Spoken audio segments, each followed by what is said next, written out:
اعوذ باللہ من الشیطان الرجیم بسم اللہ الرحمن الرحیم فمن تاب من بعد ظلمہ واصلح فإن اللہ یتوب علیہ ان اللہ غفور الرحیم۔ صدق اللہ مولانا العظیم وصدق النبی الکریم ونحن علی ذلک من الشاہدین والشاکرین والحمد للہ رب العالمین۔ عزیز سامعین و ناظرین، اللہ پاک ہم سب پر اپنا فضل و کرم عطا فرمائے۔ قرآن پاک کی سورہ مائدہ کی آیت نمبر 39 میں نے آپ کے سامنے تلاوت کی ہے۔ پچھلی آیات مبارکہ میں اللہ تعالیٰ نے قرآن حکیم فرقان حمید میں چوروں کے متعلق بتایا ہے۔ ترتیب وار میں آپ کو بتا رہا ہوں۔ یہاں اس آیت مبارکہ میں اللہ تعالیٰ فرما رہا ہے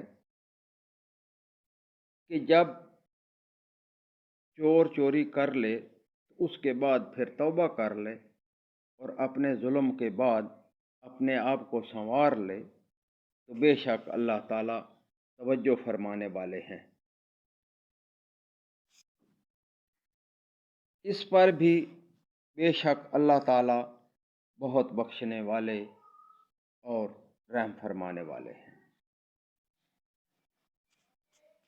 مطلب یہاں یہ بتانے کا ہے کہ چور جب چوری کر لے، پکڑا جائے، پچھلی آیات مبارکہ میں ان کی سزائیں مرتب کی گئی ہیں۔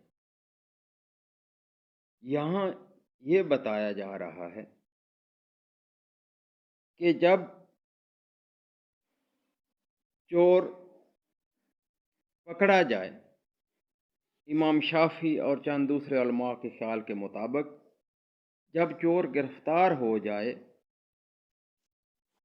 اور وہ تائب ہو جائے تو اس پر حد جاری نہ کی جائے، لیکن جمہور علماء اور احناف نے چوری کے بعد حد لگنے کا تو کہا ہے، لیکن اس میں چند اور چیزوں کا بھی اضافہ کیا ہے کہ اگر چور توبہ کر لے تو اللہ تعالیٰ اس کی توبہ اس آیہ مبارکہ کے مطابق قبول فرماتا ہے اور اس کی معافی بھی ہو جاتی ہے۔ لیکن اس کے باوجود جو اس نے مال چوری کیا ہے اس کا اس کے مالک کو واپس کرنا ضروری ہے۔ اگر اس کے پاس مال نہ ہو، کہیں اس نے ادھر ادھر کر دیا ہو، تو پھر ضروری ہے کہ اس مال کی جو قیمت ہو وہ ادا کرے۔ دونوں صورتیں اگر نہ ہو سکیں، مال بھی واپس نہ کرے اور چوری کی جو قیمت ہے چیز کی وہ بھی واپس نہ کرے، تو پھر ضروری ہے کہ مالک سے اس کی معافی مانگے۔ اگر مالک معاف کر دے تو پھر اللہ پاک بھی اس کو معاف کرے گا۔ یہاں دو چیزیں عرض کرنا ضروری سمجھتا ہوں۔ پہلی چیز یہ کہ اگر مال واپس کر دے تب بھی، مال کی قیمت ادا کر دے تب بھی، اور اگر دونوں صورتیں نہ ہوں صرف معافی مانگے تب بھی، ہر حالت میں مالک سے اپنے کیے کی معافی ضرور مانگے۔ کیوں؟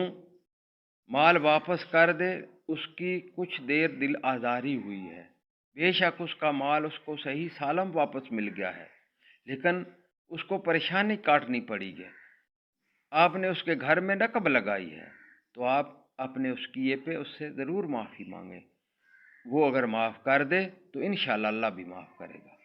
دوسری صورت میں جب آپ اس کو رقم واپس کر دیتے ہیں تو پھر بھی معافی مانگنی چاہیے کہ بھائی میرے سے تمہاری چیز تو ضائع ہوگی، لیکن میں اس کی قیمت ادا کر رہا ہوں، تھوڑی ہے زیادہ ہے، آپ مجھے معاف فرما دیں۔ اس کے ساتھ ساتھ اگر دونوں صورتیں نہ ہوں، نہ واپس کرے مال نہ واپس کرے پیسے، تو پھر صرف معافی مانگے تو وہ بھی انتہائی عاجزی سے اگر مالک معاف کر دے تو بے شک اللہ بھی معاف کرنے والا ہے۔ دوسری چیز یہ بھی ہے کہ انسان کو پھر سچے دل سے توبہ کرنی چاہیے، ہر وقت توبہ کرنی چاہیے۔ اللہ پاک نے دو طرح کے حق بتائے ہیں، حقوق اللہ اور حقوق العباد۔ یہاں اس آیت کے مطابق اگر آپ نے اللہ کا حق ادا نہیں کیا یا آپ نے چوری کی ہے اور اللہ سے معافی مانگی ہے تو بے شک اللہ معاف کرے گا، اپنے حق بھی معاف کرے گا، اور جو لوگوں کے حق آپ نے مارے ہیں اس پہ معافی مانگو تو پھر بھی اللہ معاف کرے گا۔ لیکن دوسری طرف حقوق العباد بھی ہیں کہ جب تک آپ ان لوگوں سے معافی نہیں مانگے گے، ان کے حق ادا نہیں کرے گے تو اس وقت تک اللہ بھی معاف نہیں کرے گا۔ تو یہاں عرض کرنے کا مطلب یہ ہے کہ اگر آپ نے چوری کا مال واپس کر بھی دیا، قیمت ادا بھی کر دی، تو پھر بھی ان لوگوں سے آپ کو معافی تلافی کرنا ضروری ہے تاکہ پھر اللہ پاک بھی آپ کو معاف کرے۔ اللہ پاک ہم سب کو نیکی کے رستے پہ چلنے کی توفیق عطا فرمائے۔ اللہ تعالی ہمارا حامی و ناصر رہے۔ الصلاۃ والسلام علیک یا سیدی یا رسول اللہ وعلی آلک واصحابک یا سیدی یا حبیب اللہ۔ السلام علیکم ورحمۃ اللہ وبرکاتہ۔